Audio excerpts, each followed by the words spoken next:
This is your basic core and balance exercise routine, and I am sitting on a 65 centimeter ball.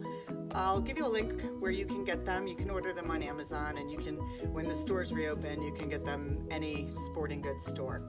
But basically, you want to be on a ball in which your legs are roughly at 90 degrees or parallel to the ground. This is a little bit deflated for me, but it's all I have right now. So I'm going to do the best I can.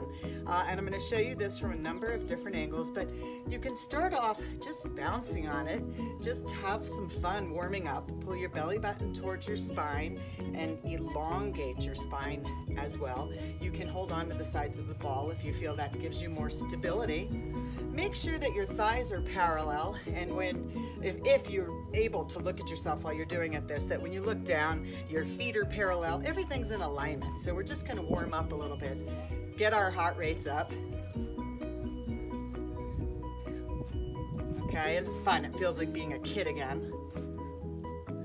And I love this because you can take it anywhere, which is awesome. Being outside, I'm in Santa Fe, beautiful blue skies, sunny day. So maybe do this for a minute, just getting everything warmed up and ready to go. Okay, and then what I want you to do is stop, engage your abdominal muscles, and start to make circles with your hips. But notice how my legs still remain parallel. So I'm making a nice big circle. And if you need to do this, I'll bring my chair back. If you need to do it holding on to something, that's perfectly fine. You can start off with that, and then you can always get rid of it if you need to. So let's do like 12 counterclockwise, and I'm actually getting tired from doing that. And then let's go the other direction, still trying to stay elongated and just through your hips. It's sort of like doing a hula hoop, really. And if you can't do 12, that's perfectly okay. Do what you can do. You might start getting a little crampy because it's a new movement.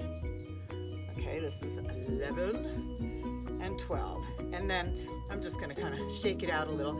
And I'm gonna go sideways for this next one because I want you to see the movement.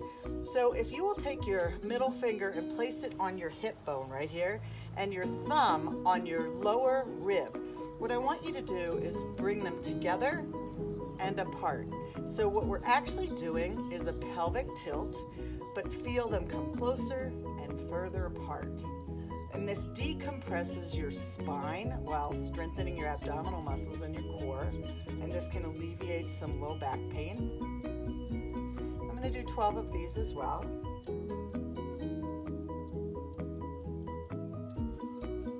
Okay, and then I'm going to come back around to the center. Now we're going to work on a little bit of balance. So I'm going to encourage you to bring your chair back. I want you to think about pulling your belly button towards your spine. And let's begin by raising one leg off of the floor. Okay, you can do like this, and you can try and see if you can balance. And you know what we're looking for is to see if you're unstable. You want to be able to keep this leg pointing straight out. So when you look down, if you see that knee collapsing inward or going outward, then you need to realign yourself. Okay, and then let's go ahead and try the other side. And maybe one side is easy for you and you do really well, and the other side is difficult. So here's what I want you to think about. If this leg is falling inward, I want you to take your hand and put it on the outside and gently push your knee against your hand, giving yourself some resistance with this hand. Okay? And if your leg's going this way, then I want you to do the opposite and take this hand and push it inward. And this is a great way to strengthen what we call the abductors and the adductors. And sometimes when there's an imbalance, it's going to manifest in everything we do, from walking to squatting, which is sitting on a toilet, sitting in a chair, getting in your car. So it's really important that we correct these imbalances. Now let's try and see if you can do this without the chair. Go ahead and put one hand on the side here, and we're going to raise this leg and then raise the opposite arm. Belly button in, elongate. And if you're getting all wobbly, first try this. Go ahead and use that stability of the hand to push outward. All right? And if you need to, you can come back to this. All right, but then let's try the other side.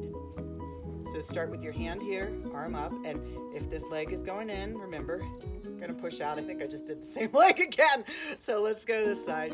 So pushing out or in, whichever way your leg is going. Sit up nice and tall. And let's try and hold this for 3 seconds on each side. And if you're getting very wobbly, let's just stop, take a breather. And maybe you only do 1 or 2 to begin with, and you build up to doing 5, 6, 7, 8. This is quite challenging. Okay, so you can go back to just putting your hands here. You can use that chair, then you can go to here, and then you can go to here. And ultimately, I would love for you to be able to do 10 of these on each side, holding each one for 3 seconds. Focus on your breathing. Do not hold your breath, particularly if you have high blood pressure. Holding your breath will actually raise your blood pressure, so that is not a good thing.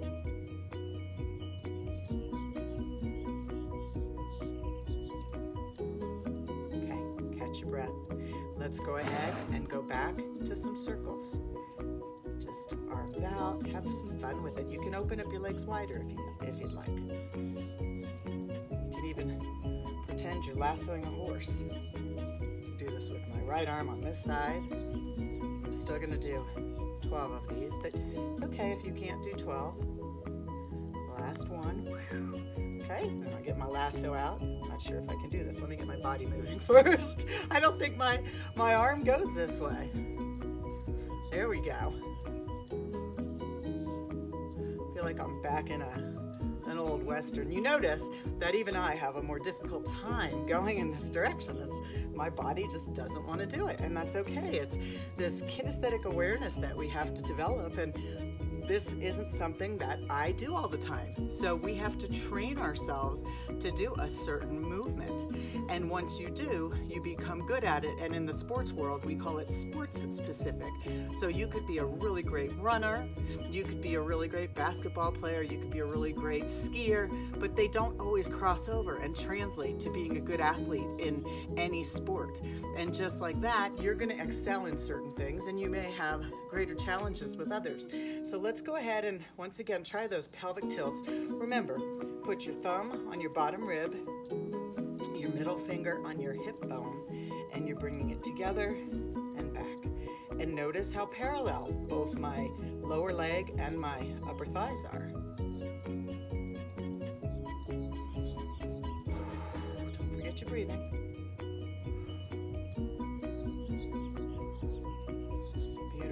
All right, we're going to finish off with a little ab and breathing work. So this time you get to actually sit in your chair, and you go a little sideways here. And what I want you to do is put your ball on your lap, sit up nice and tall, and as you exhale, you're going to push down on this ball and then relax. So try and stay upright. Exhale as you push down, and you should feel your abdominal muscles contract just as if you're doing a sit-up. Blow it out as you go down. Inhale as you relax.